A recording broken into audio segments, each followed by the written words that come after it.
आत्मरोग संसार के लोगों में नहीं होता, वे तो भाव रोग के शिकार होते हैं, मानसिक रोग के शिकार होते हैं या शरीर के रोगों का शिकार होते हैं। आप शराब की दुकानों पर चले जाइए। वैसे तो गुजरात में लिखित रूप में कानूनन सरकार ने पाबंदी लगा दी है, लेकिन छिप छिप कर यहाँ भी शराब बहुत पी जाती है, क्योंकि मनुष्य की तृष्णा उसको विवश करती है पीने के लिए। उनसे पूछिए शराब क्यों पीते हैं, तो क्या बोलेगा? शराब पीने में बहुत मजा आता है। मजा नहीं आता, वो एक रोग है। यदि शराबी का बेटा शराब पिएगा तो वो उसको डांटेगा, तुम शराब मत पीना, मैं तो बर्बाद हो ही गया हूं, तुम भी बर्बाद हो जाओ। उससे पूछा जाए तुम क्यों पीते हो, जब मालूम है कि इसको पीने से बर्बाद हो जाएगा, तो कहेगा कि क्या करूं, मैं इसके आगे लाचार हूं। वैसे ही भाव रोग के बंधन में पड़ा हुआ प्राणी लाचार होता है। वो भाव रोग से निकलना तो चाहता है, लेकिन निकले कब? जब उसके ज्ञान का प्रकाश हो। मनुष्य को बुद्धि मिली है कि वह अपनी बुद्धि का उपयोग करके सत्य को जानने की तरफ कदम बढ़ाता है। आप पशुओं के सामने जाकर माइक लगाकर ब्रह्म ज्ञान की बातें सुनाइए, उनको क्या लेना देना? उनको बस इतनी बुद्धि है कैसे खाना पीना है, कैसे वंश वृद्धि करनी है, इसके आगे कुछ और नहीं सोच सकते। एक मानव योनि ही है जिसमें यह विचार करने की शक्ति दी गई है, हम कौन हैं, आए कहाँ से हैं, शरीर और संसार को छोड़ने के पश्चात हमें जाना कहाँ है।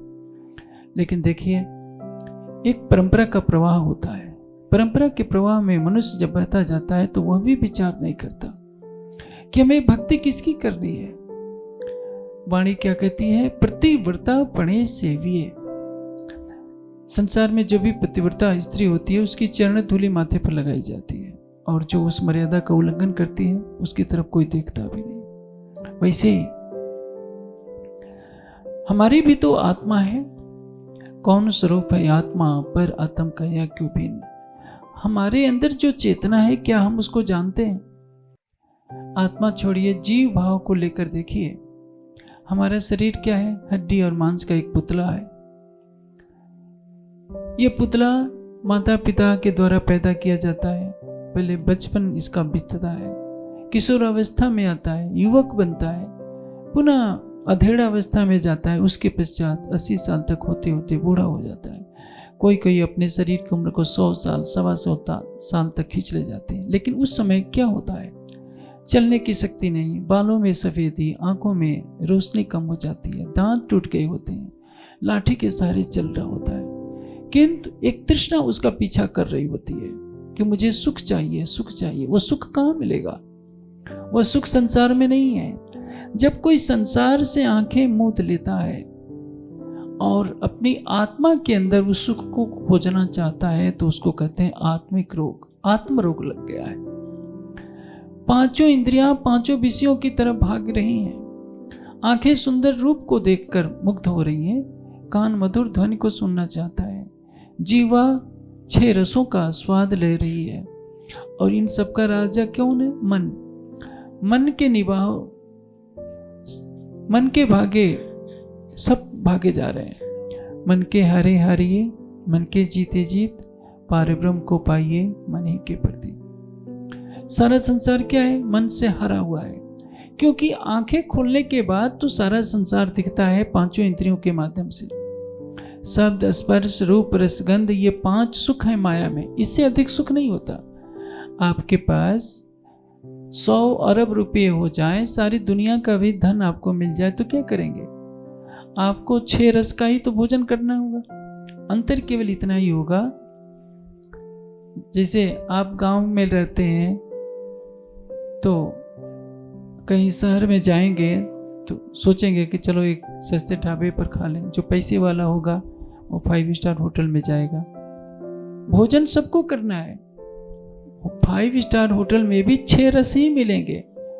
नमकीन मिलेगा, खट्टा मिलेगा, कड़वा मिलेगा, कसेला मिलेगा, मीठा मिलेगा। ढाबे पर भी वही चीज मिलेगी, लेकिन थोड़ा उसमें बढ़िया तरीके से मिलती है। अमीर हो या गरीब, राजा हो या रंक, सभी 5 विषयों का ही सेवन करते हैं। और किसके माध्यम से करते हैं? मन के द्वारा। मन इंद्रियों का राजा है वो इंद्रियों को कहता है कि माया के सुखों को लो। कश्चित धीरः प्रत्यक आत्मानम आवृत चक्षु अमृतत्वम इच्छन। किंतु अमृत की जो इच्छा करता है वो क्या करता है? वो कहता है कि नहीं, मुझे इनमें नहीं फंसना है, मैं तो एक सच्चिदानंद अक्षरातीत को पाऊंगा। वो आंखें बंद कर लेता है। न मुझे सुंदर रूप देखना है, न त्वचा से कोमल स्पर्श का सुख लेना है, न जीवा से सुख कर लेना है। मैं आचार्य विद्यासागर जी जैन मत के एक आचार्य हुए हैं। मैं उनका एक वीडियो देख रहा था 2-3 दिन पहले। उसमें लिखा था कि उन्होंने दूध का परित्याग कर दिया, नमक का, मीठे का, सब्जी का, जो जो स्वादिष्ट चीजें थी सबका परित्याग कर दिया। किसी भी तरह का स्वादिष्ट भोजन नहीं किया। इसका असर क्या है? उन्होंने अपने मन और इंद्रियों पर लगाम लगाया। किसको पाने के लिए? बहुत बड़े अमीर घर में पैदा हुए थे वे, लेकिन नग्न रहे, कपड़ा भी शरीर पर धारण नहीं किया। इसका उद्देश्य क्या था? कि संसार में किसी तरह की आसक्ति उनको न रह जाए और वो अपनी आत्मा के स्वरूप को जान सके। नहीं तो क्या जरूरत है नग्न रहने की? क्या आवश्यकता है कि संसार के सुखों को छोड़ने की? लेकिन एक संसारिक प्राणी इन्हीं सुखों को सब कुछ समझता है, उनके पीछे भागा जाता है, दिन रात परिश्रम करता है। किसके लिए? हम अधिक से अधिक धन संग्रह कर लें, अधिक से अधिक लौकिक सुख इकट्ठा कर लें। और एक व्यक्ति है जो अपने राजमहलों को भी छोड़कर, ठोकर मारकर वन में चला जाता है, आंखें बंद कर लेता है कि जो मिले खा लूंगा, जो मिले, कुछ कपड़ा भी नहीं मिलता है तो कमर में पत्ते भी लगा लूंगा, लेकिन मुझे क्या चाहिए? मुझे परमात्मा चाहिए, जिससे अधिक कोई सुंदर नहीं, जिससे अधिक कोई प्रेम करने वाला नहीं, जिससे अधिक कोई हमारे निकट नहीं, जो प्रेम का, शांति का, आनंद का सागर है। उस परमात्मा को देखने के लिए वो दिन रात बैठ करके वृक्ष के नीचे ध्यान करता है। एक संत ने क्या कहा है? अखियां हरि दर्शन की प्यासी। बाहर की आंखों से तो संसार दिखता है, अंदर की आंखों से क्या दिखता है? प्रीतम की छवि नजर आती है। एक सूफी फकीर की कहानी है, उनका नाम था बाबा फरीद। वो 12 वर्ष तक तप करते करते हड्डियों के ढांचे बन गए थे। कहीं बैठे थे, कौवा आकर के उनके शरीर का मांस नोच नोच कर खाने लगा। बाबा फरीद कहते हैं कि कागा, तू मेरे सारे शरीर को नोच करके खा जा, लेकिन आंखों को छोड़ देना, क्योंकि ये आंखें किसी के दर्शन की प्यास में तड़प रही है। ऐसे ही सोचिए, आपकी आत्मा की आंखें यदि खुल जाएं तो आप क्षर अक्षर से परे केवल एक उत्तम पुरुष अक्षरातीत की चाहना करेंगे।